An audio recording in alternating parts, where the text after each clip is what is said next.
কলকাতা থেকে মালদা যাচ্ছি বন্ধুরা বাসে করে। তো তোমরা দেখতেই পাচ্ছ কত সুন্দর বাসটা এখানে আছে।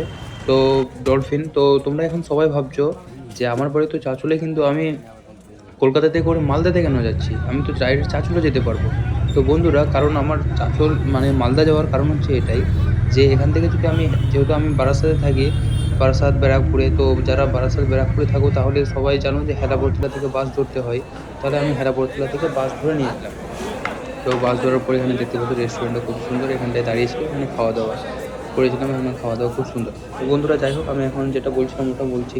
তো আমার হেলাবরতলা থেকে বাস ধরে আমি ডাইরেক্ট চলে আসলাম মালদাতে। এখন তোমরা সবাই ভাবছো যে আমার বাড়ি তো চাঁচলে, কিন্তু আমি মালদাতে কেন আসলাম?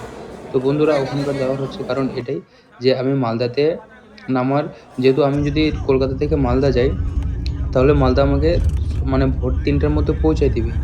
আর যেই বাসটা আমাদের চাঁচলে যায় লোকনাথ বাস, ওটা আমাদের চাঁচলে পৌঁছাতে প্রায় ৯টা বেজে যায়। সকাল ৮টা-৯টার মধ্যে পৌঁছায়। মানে সকাল ৮টা-৯টা বেজে যায়। ওইজন্য বন্ধুরা আমি কলকাতা থেকে মালদাতে নেমে গেলাম ৩টার মধ্যে এই বাসটাতে। তাড়াতাড়ি খুব স্পিডে যায়, তাড়াতাড়ি নামিয়ে দেয় ৩টার মধ্যে। তো এই বাসটাতে আমি ৩টার মধ্যে নেমে গেলাম।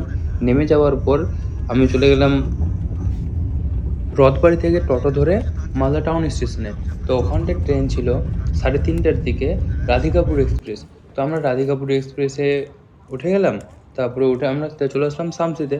তারপরে আমি শামসি থেকে টোটো ধরে চলে আসলাম ডাইরেক্ট চাঁচলে। তো বন্ধুরা, তোমাদেরকে যদি ভালো লেগে থাকে তাহলে তোমরাও এরকম করতে পারো।